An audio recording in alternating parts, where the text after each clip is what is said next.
Is this made from real lemons? Yes. I'll buy a cup if you buy a box of my delicious Girl Scout cookies. Are they made from real Girl Scouts? They're wildly sensitive. What are you doing? I'm going to electrocute him. Oh, all right.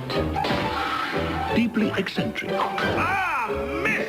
And terminally kind. But most of all, May I have the salt? What do we say? Now. their family. The Addams Family. Rated PG-13. Starts Friday, November 22nd. Hey guys, it's OCB Communications, and welcome to my review of the 1991 film, The Addams Family. Now, The Addams Family is a 1991, I'd probably say it's like a gothic comedy. It's a movie that was a huge hit when it came out. It was made on a budget of about $38 million, and it made $191,000. $191 million, not thousand. That's not very much. $191 million. $191,502,246 in terms of worldwide gross. Huge hit for Paramount. And what's interestingly enough is Paramount actually wasn't originally going to release this. It was actually a film that was financed by Orion Pictures. And Orion Pictures had actually financed about half the movie until they hit a wall financially, and they had to shut down production because they were going bankrupt. And so they ended up having to sell the rights to the film and the sequel and pretty much half the film that they shot to anybody who would take it. And Paramount took the rights and made bank. So it's kind of one of those things where, and Orion, that kind of sucks. But, you know, I thought it was interesting because I never knew that Orion had initially financed the Addams Family and had literally shot about half the movie until Paramount picked it up. And I'm glad somebody picked it up, because if somebody didn't pick it up, then we wouldn't have this movie. And this is a very well-made film. It's a very entertaining, fun movie with perfect casting, really solid direction by Barry Sonnenfeld. And it's especially impressive considering it's his first ever directorial job. This is his first time he has ever directed a film, and it doesn't look like it. And he not only directed the movie, but he also did cinematography for the film. Because the actual cinematographer, he quit to go work on another movie, which is, you know, the original director of photography, Owen Roseman. He quit production after about a month to go work on another movie. And so his replacement, Gail Tattersall, came in. But then he ended up having to quit because he was rushed to a hospital with a severe sinus infection. So fed up with this whole situation, director Barry Sonnenfeld took over the cinematography himself, and reasoning that if anything had happened to him, then the production would be shut down. So he decided that he didn't have much to lose, so he said, okay, I'll take on both jobs. Which I thought was an interesting bit of trivia. There's actually a decent amount of interesting bits of trivia about this film, which makes me wonder why there is not a special edition. Considering it made $191 million for Paramount, I'm really surprised that this is a totally bare bones release. There's no commentary track. There's only trailers. There's 2 trailers. Great, wonderful. But it's a movie that a lot of people grew up with, especially people my age, and it literally has nothing. No interviews with Christina Ricci. No interviews with not even behind the scenes documentaries from back in the day. And there actually was a making of the Addams Family documentary was made. You don't even have the MC Hammer music video. And I have to admit, I'm not a fan of the Addams Family Groove by MC Hammer. It really dates the movie when you get to the end credits. But that would have been better than nothing. Which is what this movie gets. I don't understand why this movie gets disrespected by Paramount on DVD and Blu-ray. This should have a special edition. This and the sequel, they're really popular movies. A lot of people really like this film. It made $191 million for you, Paramount. So I would think you would do something with it other than just release it bare bones. But what do I know? But anyway, the film also had, like I mentioned in casting, Anthony Hopkins was originally courted to play Fester, but he turned it down, and it went to Christopher Lloyd instead. Cher wanted to be Morticia, which I'm glad that didn't happen, because Anjelica Houston was fantastic in this as Morticia Addams. And also about the film, producer Scott Rudin, he got the idea of making the movie after shuttling various studio executives around in a van one day, and one of them spontaneously started humming the theme song from the Addams Family TV series, and the rest of the van's occupants started singing the lyrics. This led Rudin to believe that there was sufficient residual interest in the show and the cartoon for him to attempt a feature film. And initially the film's sole distributor was to be Orion Pictures, which owned the 1960s TV series at the time. Because of Orion's continued financial problems, they sold the United States rights to Paramount Pictures, who would release this and the sequel worldwide. This marked the only time since severing ties with Warner Brothers that Orion co-produced one of its films with another major studio, before merging with MGM. And like was mentioned earlier, production began at Orion, who owned the rights to the Filmways TV library, hence the 1960s TV series. During production, Orion's financial troubles, which ultimately led to studio's demise and purchase by MGM, began. So Paramount bought the film's rights and finished the production. Although Orion did retain foreign distribution rights to the film, which in turn are now in the hands of MGM, due to their purchase of Orion Pictures. So maybe that's why it didn't make nearly as much. It made $191 million worldwide, but Paramount didn't get all of that. It seems like Paramount only got the United States gross, which I thought was kind of interesting. Director Barry Sonnenfeld had originally not planned to use the theme music from the television series in the movie. He included it in the opening sequence after positive reactions to the early trailer, which included the theme. Which was a good choice, because I can't think of the Addams Family without that theme. And actually, Tim Burton was originally set to direct the film. He had worked with both writers, Carel Thompson and Larry Wilson, individually. Thompson on Edward Scissorhands, which I believe he decided to do instead of the Addams Family, and The Nightmare Before Christmas, and then he worked with Wilson on Beetlejuice. And so I thought some of those were kind of interesting bits of trivia. And pretty much the casting is perfect. Raul Julia as Gomez Addams. That's a role I will probably remember him the most for. And even in interviews with him before he passed away tragically, Raul Julia would say that after the film premiered, kids and people would recognize him on the street as Gomez. And they'd say, "Hey, Gomez," and that brought a smile to his face. So you could definitely tell Raul Julia loved playing Gomez Addams. He loved this role. He relished it. Same goes for Anjelica Huston. Perfect couple, perfect casting. They were really just sparks flying out the screen. They were really great. Great fun to watch, those two. Christina Ricci, unbelievably amazing, perfect pinpoint casting for Wednesday Addams, and a role that pretty much made her famous. And Jimmy Workman did a good job as Pugsley as well. Christopher Lloyd was a great choice as Fester. His manic energy was perfect for the character. And Carel Struycken as Lurch.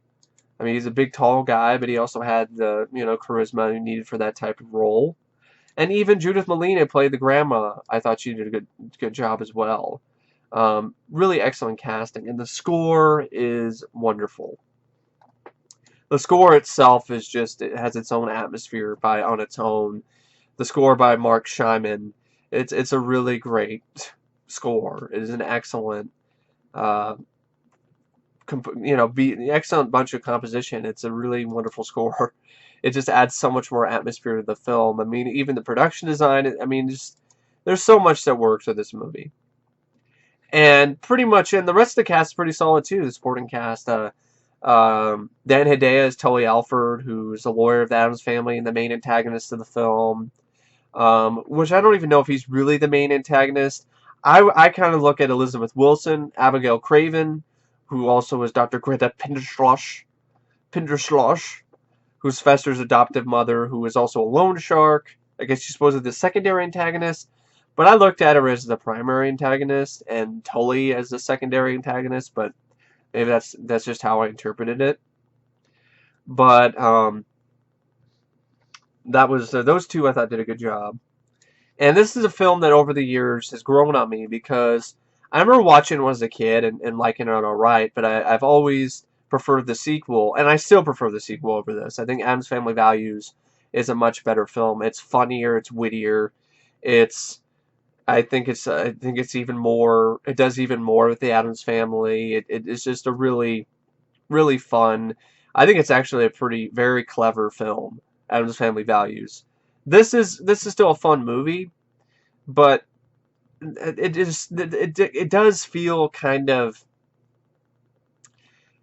I don't know, just to me there's a little bit lacking with this, like in terms of the humor, or it, they could have gone a bit further with it. That's kind of, it feels a bit safe at points. But there's some really really great jokes, great stuff. I mean, the stuff with Wednesday and Pugsley is great. Christina Ricci, tying up Pugsley in an electric chair and saying, we're gonna play a game. It's called "Is There a God?" There's some really good, line, fun stuff like that. The whole scene where Matisha finds a job at a daycare. I enjoyed that, and all the kids cry because she's telling them the truth about a story where, telling them about the Hansel and Gretel story. The poor witch gets burned alive. It's a very sad story, isn't it? It's like and all the kids cry. I mean, there's some really, I'd probably say there's a lot of, I'll use this word. I don't use this word very often, but kind of cute fun moments in the film. But there's nothing that I would probably say was a really laugh out loud stuff. But it was a lot of fun to watch, though, because it's just, the cinematography is great by Barry Sonnenfeld.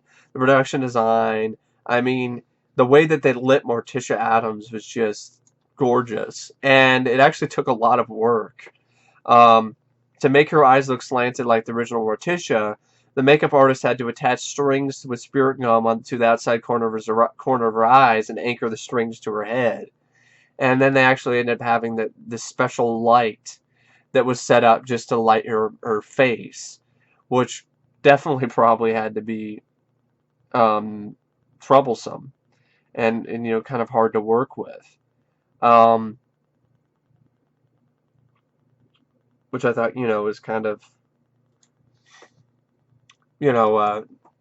interesting that just they did all that work to just slant her eyes, and it paid off.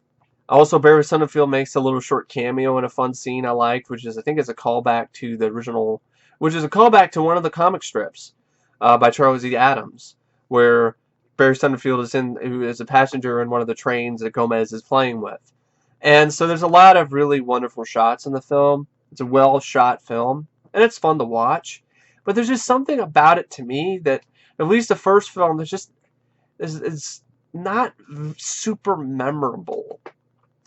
I maybe it's because maybe I'm biased towards Addams Family Values, but I just feel that Addams Family Values is a more punchy, more witty, there's more to it. I mean, Christina Ricci just is amazing in that, and here she's great, but she doesn't have as much screen time as she does in the sequel. Pretty much, I really like the stuff with Pugsley and Wednesday. Of course, the scene where they have the school play and they bleed everywhere, which I was shocked that they got away with a PG-13 with that. I mean, they would not get away with that nowadays, a PG-13. There's fountains of blood just pouring over everybody in the audience. And of course, Gomez was like, "Bravo! Bravo! Bravo!" I mean, there's no way you're going to get away with that nowadays as a PG-13. And the film definitely did push the PG-13, and I got to give it praise for that. It's just a movie that it's kind of hard for me to review because it's a very simple plot. Pretty much what it is Christopher Lloyd plays kind of a double character. He plays Fester, but he also plays this character named Gordon, who is the adopted son of this, the loan shark. Like I mentioned earlier, this loan shark lady, played by Abigail Craven, played by Elizabeth Wilson. And she's partners with Dan Hedaya, who's the Addams Family lawyer. And basically what they're trying to do is they're trying to get their fortune. That's pretty much all they're trying to do. They're trying to get some money. So Elizabeth Wilson decides to make her her adopted son looked like Fester, Gomez's long-lost brother. And so he can infiltrate who can get into the family and end up, inheriting all the millions of dollars and the gold and the treasure, and so they can steal it.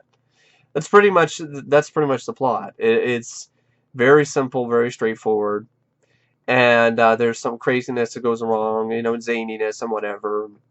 But mainly, it's a showcase for the production design, the score, the cast, and the special effects. I mean, especially for Hand. I mean, the special effects for the Thing.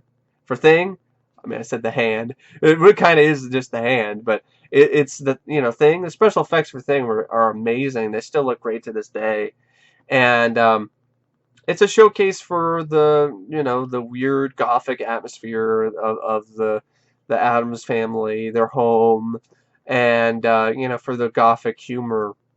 But there's a little bit that I felt that there's a little bit left to be desired with the movie, the first film. It's a movie I can watch. It's grown on me. I like it more than I did like years ago, but at the same time, it's not a film that I would find myself watching over and over again. But I still would love to see a special edition just to see, features. I'd love to hear a commentary track. I mean, I'd love to see something. I like the movie. Just because I'm saying there's a little bit left to be desired doesn't mean I don't like the movie. I like the Addams Family. It's because it's a fun, it's a fun, harmless movie. It's entertaining. It's maybe it's a little bit too simple, but it's straightforward. It's got a decent handful of memorable scenes. The stage play scene, the stuff with the mamushka. I've remembered that scene ever since I was a kid. With all the flipping and all the mamushka. And there's a lot of fun to be had with this film. You could tell that the cast is having a blast. I mean, Christopher Lloyd is just great as Fester. His manic energy is just used really well in this film. And I loved seeing, the scenes with Gomez and Morticia, being romantic with each other. And the stuff with Wednesday and Pugsley was nice. I just felt that the villains, I mean, they were just kind of weak. I think that's the thing. The villains were weak. They really didn't seem like much of a match for the Addams Family to me. And so that's one of the main problems I have with the film. The villains are weak. Totally in comparison to Addams Family Values, which I think the villainess played by Joan Cusack is just some light years better than Dan Hedaya and Elizabeth Wilson in this film. But yeah, there's a lot of fun to be had here. I mean, the lemonade stand sequence with Wednesday, Pugsley Addams selling it to the Girl Scout girl. I like that. It's like, this made from real Girl Scouts. There's a really are those cookies made from real Girl Scouts? There's some really fun lines. It's a lot of fun to be had here. The moment where the Addams family get forced out of their homes and have to try to find work, and I enjoy that little bit of the part of the film. Actually, when I think about it, that might have been a more funny, more entertaining movie if the majority of the film was them forced to adapt to normal life. That's what I thought it was. In a way, it's kind of a satire of society, this film. But it would have been even more so if it's a satire of society if they're forced out of their home and then they have to live, with the rest of us, which I think that would have been interesting to see. But as it is, it's a fun, kooky, ooky, weird, entertaining movie that like I said, there's not much, I can't really say much about the film. I mean, it speaks for itself. It's the Addams Family. I can't snap, so I'm not doing that. And it's entertaining. It was a big part of a lot of people who are my age, their childhoods, and for a good reason. It's a fun family flick. It's entertaining. It's lavish looking. It's well made, well edited. Entertaining movie. So I really don't know what to say about the Addams Family. It says rated 5 stars. I think I'll give it 3.5 out of 5. It's an above average film for me. I mean, personally, like it's gotten better every time I see it, but it's still not a movie that I watch all the time. And that's because there's not a lot of moments where I'm like, yeah, that moment was really fantastic and memorable. There's a lot of jokes in it that I think don't work, and the villains suck. And you know, the whole idea where the villains keep trying to get the treasure, even though they know that they're not gonna be able to get it because they don't know how the right chain to pull to get into the fucking vault. So it just became like ad nauseum repeating of them screwing up, and that got old really quick. But yeah, it's a very fun movie. It's got a lot of life to it for a film about, you know, these kind of depressing, dark characters. But that was a good thing. But at the end of the day, like I said, it's just there's something about it that just leaves a little bit to be desired for me, personally. This film, the first Addams Family. But anyway, I really don't know what to say except if you love it, fine, cool, be my guest. I mean, there's a lot of people who love this movie and find it to be better than the second film. But for me personally, I like Addams Family Values a lot more than this one. But I still enjoy it. I still find it to be an enjoyable, fun movie and a worthwhile addition to my collection. And it's still a movie that I still think it still holds up. I still think it stands the test of time. It still has this unique feel to it, that this gothic atmosphere that is just strangely inviting, you know. And I think that's one of the many things that this film does get right. There's a few things that it doesn't get right. That's why I give it an above average rating. But overall, still enjoy the Addams Family, and that's why I give it 3.5 out of 5 stars. And I really don't know what to say except thank you for watching my review, and I will see you guys later. See ya.